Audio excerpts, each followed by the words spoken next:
अस्सलामुअलैकुम fun story के दोस्तों।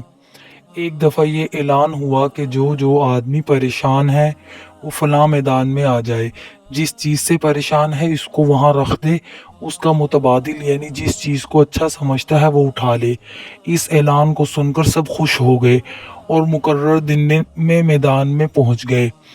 एक आदमी शादीशुदा था, बीवी से तंग था, वो बीवी को छोड़ आया। एक कंवारा था, वो बीवी के बगैर अधूरा था, वो बीवी को लेकर आ गया। एक आदमी की औलाद नाफरमान थी, वो उन्हें छोड़कर आ गया। दूसरे की औलाद नहीं थी, वो औलाद लेकर आ गया। एक आदमी टीबी का मरीज था, सारी रात खांसता था, वो टीबी को छोड़ आया और शुगर ले आया।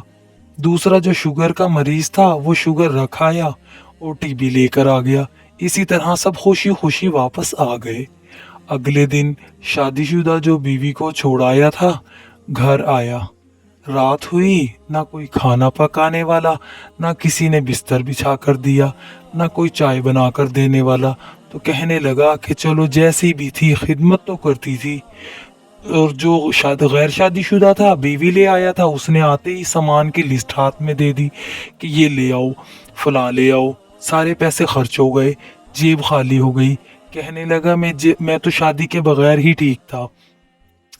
और जो अपनी औलाद को छोड़ आया था वो भी ऐसे ही पशेमान हुआ कि जैसी भी नाफरमान थे, कभी कभी हाल चाल पूछ ही लेते थे, कभी कोई काम कर ही देते थे।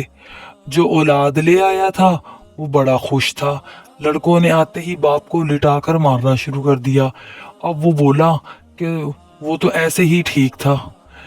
जो आदमी टीबी वाला था, सारी रात खांसता था, वो शुगर की बीमारी ले आया। सारी रात उठ उठ कर पेशाब करता।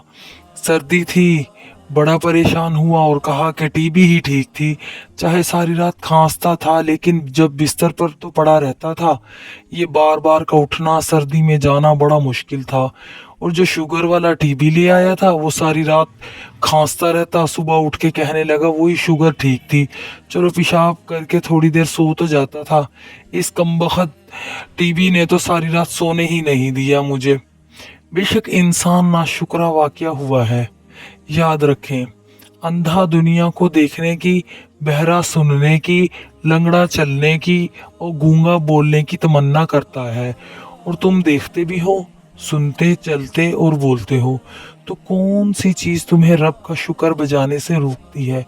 अल्लाह के एक बड़े एहसानों में से ये एहसान भी है कि उसने तुम्हें मुकम्मल बनाया। तो फिर तुम क्यों नहीं कहते अल्लाह।